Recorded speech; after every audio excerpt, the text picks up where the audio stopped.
Oh my goodness. Hi guys, so I recently did a post on my community tab on YouTube asking you guys what types of videos you want to see more of from me. One type of video that a lot of you guys were really wanting to see from me and a lot of you guys were requesting is advice videos, which I was kind of surprised to see that because I'm like, you want to me? You want advice from me? Like, I don't know, I just feel like I'm not always the best at giving advice because I'm a huge overthinker. So like I'll just overthink the advice I gave, and then also like I change my mind a lot, so I'll like change my mind on if that was a good response or not. So as much as I am completely terrified to film this video, I'm just gonna film it. I'm just gonna do it for you guys and give you some advice. But while I do that, I'm gonna be doing my makeup because my attention span, I can't do sit down videos, so I have to be doing something. Also, I just want to make one big huge disclaimer before we get into the video. Please take everything that I say with a very large grain of salt. Like, please use your own discretion and discernment before taking my advice because I'm just a teenage girl. I don't have life figured out. I am not perfect. I'm still evolving and changing. So my advice is definitely not gonna be perfect. It's definitely not gonna be the best possible thing to say, but I'm just gonna be doing my best to hopefully comfort or like help you guys out, and at the very least just like hopefully provide an entertaining video. I don't know. I'm not a medical professional. I'm not a therapist. I'm not even an adult. So if you have like a serious issue going on in your life, because some of the responses I got were actually crazy, like you need to go see a real therapist, someone that can like actually get you help, because I am not qualified to give advice on those types of things. I'm honestly probably just not qualified to be giving advice in general. Also, while I get ready, I'm gonna be drinking this beet juice, which sounds really gross, and it's kind of gross, but it's also like low-key good. So I'm gonna be drinking this. I know it looks like wine, but it is juice. It's beet juice. So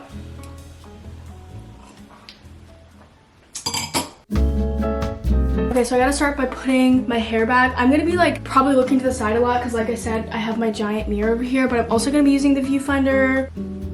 So I kind of tried to break up the advice questions into like two categories. So the first one is relationships, boys, and like friendships, just like humans dealing with other people. What do you do when your best friend keeps putting her boyfriend before you and you can never meet with her because she's always with him? So first of all, I just gotta disclaim, I've never had a boyfriend, okay? Like, I'm probably one of the most least experienced people ever when it comes to like boys, relationships, dating, any of that type of stuff. Despite that fact, I'm still gonna be trying to give advice to the best of my ability on these topics because a lot, like probably like 50% of the questions that I got were related to like boys and dating and relationships, and there was some like you guys sent in some juicy stuff. I'm not gonna be saying in this video just for like because I don't know how, yeah, I didn't want to like do anything too crazy. Like there were some wild responses. Anyway, so in this scenario,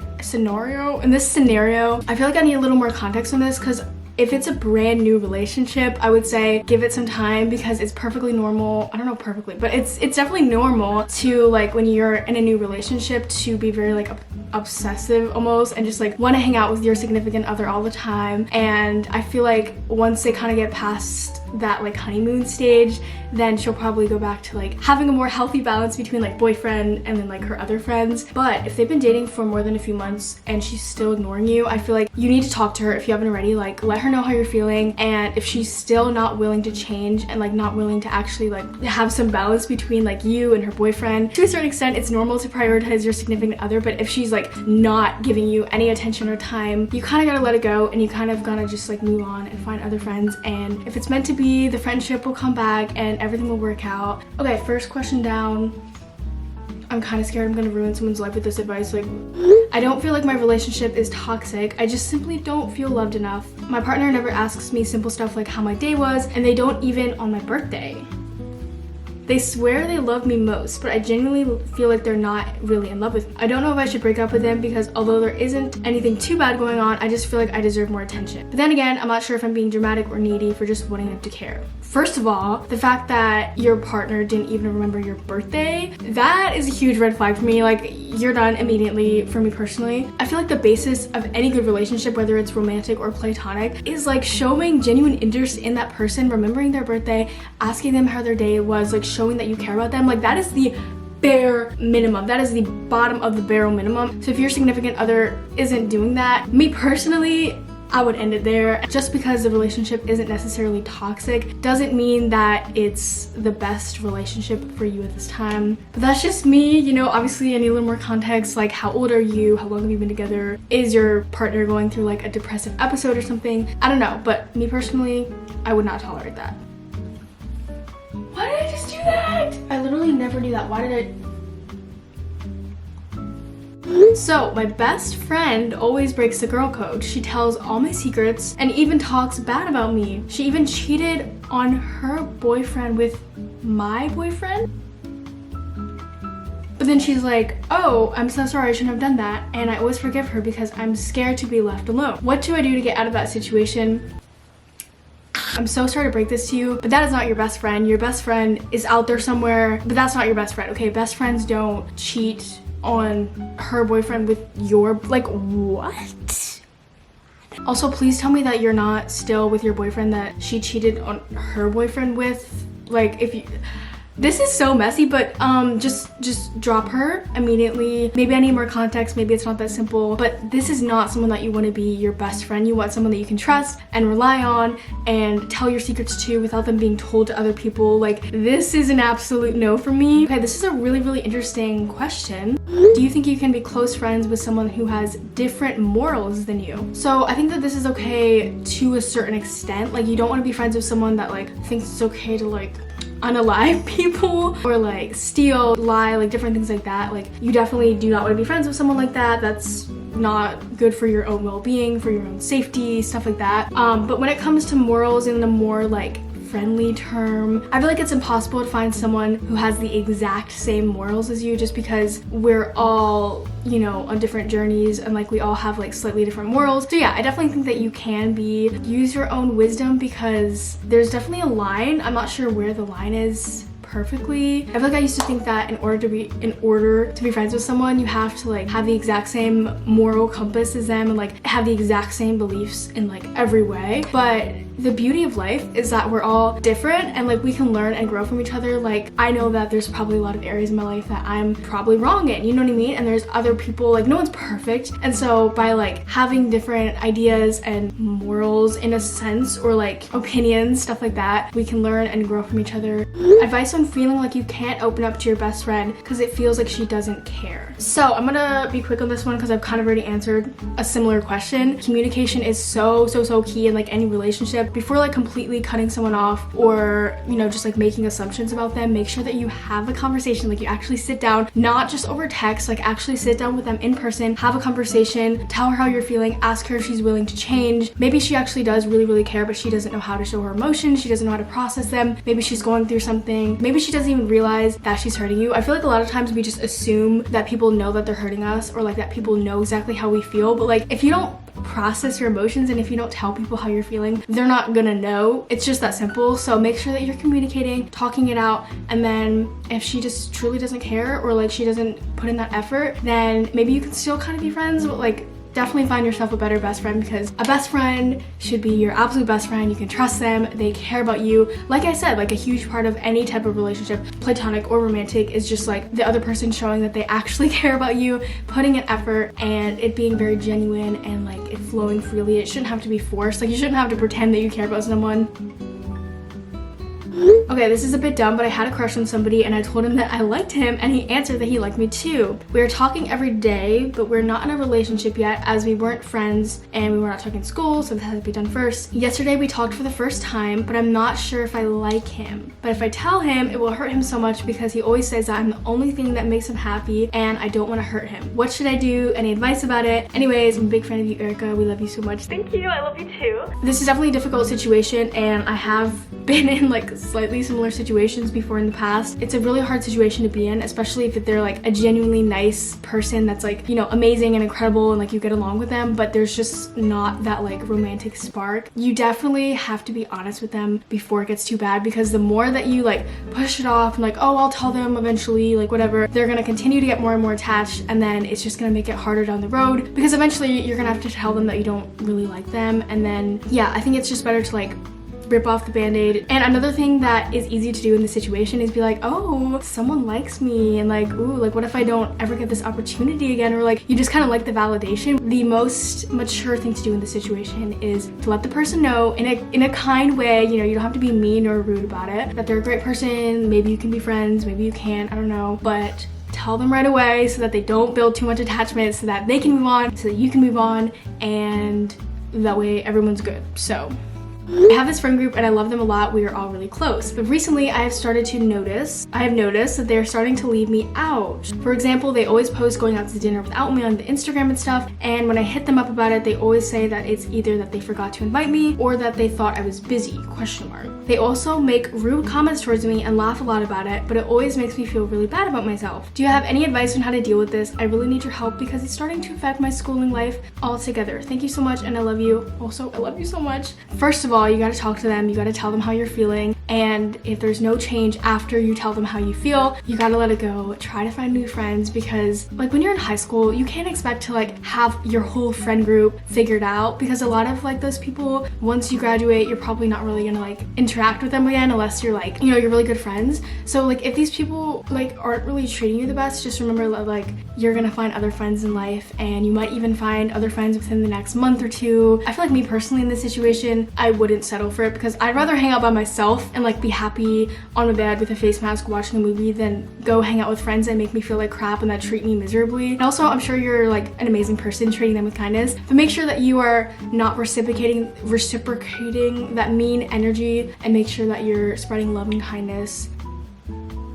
How to deal with FOMO when all your friends are dating in high school and you've never had a boyfriend. So I definitely can like understand where you're coming from and like relate to you, but you have to remember that you are so young, like your brain is still developing. I don't know, it's just not really necessary at the moment to like be in a relationship, because the way I look at it is like, what's your motive? Like when you're dating young, what's your reason behind doing it? Like, are you doing it because you want to get married someday, like maybe this could be your soulmate, or is it just because you want to like look cool and like say that you have a boyfriend? Is it because you feel like you need male validation? Is it because you feel like you aren't lovable if you don't have a boyfriend? Like I feel like there's definitely deeper like psychological reasons as to like why people date in high school than just like, oh, we fell in love. And like that can be the case some of the time, but in this case, feeling like you're missing out because you don't have a boyfriend, you're not missing out. Okay, the right person's gonna come along, and during this time you can focus on getting good grades, improving yourself, becoming your best version of yourself, you know, all that type of stuff. So yeah, I really just wouldn't stress about it. I know it's easier said than done, but remember, you're not missing out on much, and also everyone's on their own path, everyone's on their own journey. Okay, so now I'm gonna be moving on to more like life advice type of stuff rather than just like relationships and friendships. Have you ever struggled with disassociating from yourself? Sometimes I feel like I'm not acting like myself around my friends when my anxiety gets really bad, and just finding confidence in the moment is difficult. Do you have any advice about that? I 100% relate to this feeling. This is something that I've kind of been struggling with a lot recently. Like it's been getting better, but I definitely feel this like when you're out like hanging out with your friends, and like you should just be having a good time being yourself, but you're overthinking your every move. And I feel like that's kind of what it comes down to, like for me at least, is I'm just like overthinking it so much. Also, I kind of look like a raccoon, but honestly, I'm not sure if I have a ton of advice for you, because like I said, this is something I'm struggling with, but I just kind of wanted to let you know that you're not alone. A lot of people deal with this. I feel like this is kind of something I haven't heard a lot of people talk about, because it kind of is a little like humbling to admit that. It's like, you know, feeling like you can't be yourself, feeling like you're not confident, but you're not alone. It will get better. We'll work through this together. We'll figure it out. What do I do if I just can't reach my goals no matter how much I journal and plan? If you guys don't already know, I write to-do lists every single day. I've been doing it for years. So what I do every single night is I write down my list of everything that would ideally be getting done the next day. Then what I do from there is I ask myself, if I only got 3 things done in this day, which 3 things would that be, if that makes sense? So like you kind of have to figure out what your top 3 priorities are. That has helped me a lot, because at the end of the day, even if I had a list of like 20 things that had to get done, if I got my top 3 priorities done, I can at least be like, you know, have some peace of mind. So hopefully that helps you. I don't know, that's definitely been something that has helped me a little bit. Okay, so I'm editing this video right now, and I realized that the person that asked this question might have been asking more about like overall life versus just like everyday, which I have to say, everyday, like how you live your everyday life is your actual life. Something I've been processing a lot recently that has definitely been helping me is just remembering to like focus on what is my overall life goal. And like I don't okay, maybe that's not the best way to word it because like I don't know what my overall life goal is, but just like having more big goals, if you will, that you're working towards. And then I feel like the everyday mundane things that you do, if you have that bigger picture in mind, it can motivate you. Something that motivates me a lot is just like spreading the love of Christ and working towards becoming successful in my career and things like that. So whenever I'm like, oh, I don't want to do this workout, I don't want to edit this video, whatever it is, like I don't want to do this homework, just like thinking about the bigger picture really motivates me. And so if you don't feel like you have a bigger picture or like a bigger goal that you're working towards in your life, I would definitely recommend that you figure out what that is and what that looks like for you. It looks different for everyone. But figure out what that is for you, and then that will hopefully help you to just be more motivated to do the everyday tasks. But also don't be too hard on yourself and beat yourself up if you can't like accomplish things as much as you would like to. Just like slowly work towards improving, but don't be too mean to yourself. So okay, so another thing I've been seeing a lot is you guys want YouTube advice on like starting a channel, and I low-key feel like I should do a whole video on this potentially, but to be honest, I don't know how many tips I have. Like I feel like I would kind of have to like do some brainstorming and figure out what advice I have. But the main thing I would say, don't waste your time trying to crack the algorithm. Don't waste your time trying to like figure out the perfect strategy for a video, the perfect thumbnail. Also, don't try to like copy anyone. I mean, obviously like it's okay to take inspiration. I'm inspired by so many YouTubers, but don't feel like you have to directly copy someone in order for it to be a good video. Literally just make videos that you want to make videos that you enjoy making. If that genuine passion for creating videos is there, you're not doing it for the money, okay? None of that. If you start a YouTube channel for those reasons, like money and fame, you're not gonna go far. And if you do, you're gonna burn out very quickly, because creating videos is something that takes genuine passion. I've been posting on YouTube for like 3.5 years now, and if you look back at my old videos, you can definitely see some improvement, and I know that I'm only gonna continue to improve, Lord willing. If it's on your iPhone, if you're editing on your phone, like just start creating content. I need some advice on how to not compare myself with others. Something that has really helped me with this is a quote that I saw on Pinterest when I was like years ago, and it's kind of just stuck with me since. It's kind of been like my life motto when it comes to like comparison, and I'm just gonna pull it up because I don't want to misquote it. This is a little corny, but hear me out, okay? Just because you don't look like someone who you think is attractive doesn't mean you aren't attractive. This has been really huge for me because it's easy to look at someone who is beautiful and like you think is perfect and be like, in order for me to be beautiful, in order for me to be worthy, in order for me to get attention and be loved, I need to look and be exactly like them. God has created everyone with different and unique personalities, appearances, quirks, interests, things like that. And like, I know it sounds so corny, but like if we were all the same, it would be so boring. Like we were all created different for a reason. Also, another thing that's really helped me out is just remembering that there is not a limit to how many people can be successful and beautiful. There's unlimited amounts of success out there, unlimited amounts of beauty. There's no limit to like how many people can be beautiful and successful and amazing and incredible and have great personalities. Like, and there's not one perfect mold. Like, I could literally go on and on about this. Like, low-key want to start a podcast because like I could just rant about this, but there's no limit. Like, someone else's beauty doesn't take away from your own. Someone else's success doesn't take away from your own. If you see someone being successful, instead of thinking like, oh, they're taking away that success, like they're so successful, like I could never do that, think, no, I can have that too. Like, that inspires me. Like, that's just proving that they can do it, I can do it too. Like, I can do anything. And like, kind of getting heated after that, so I'm gonna go ahead and do my mascara because I cannot do my mascara and talk, and I have to do the mascara face. But yeah, give me a sec.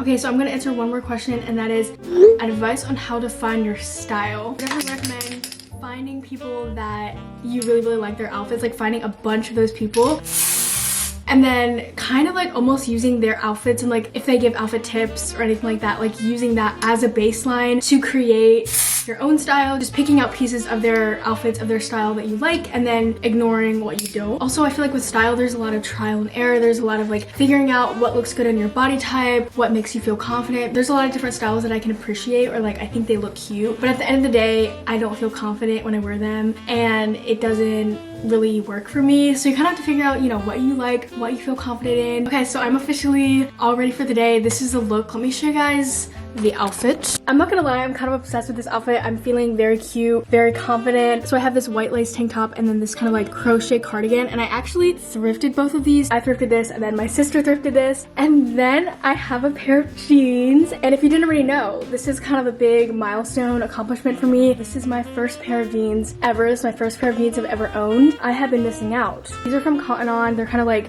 a little bit baggier but not too baggy. Okay guys, so that is gonna be it for this little like get ready with me advice video. I really hope that like what I said made sense, and if it didn't, we'll just forget that this video ever happened. I love you so much, and I'll see you in the next video.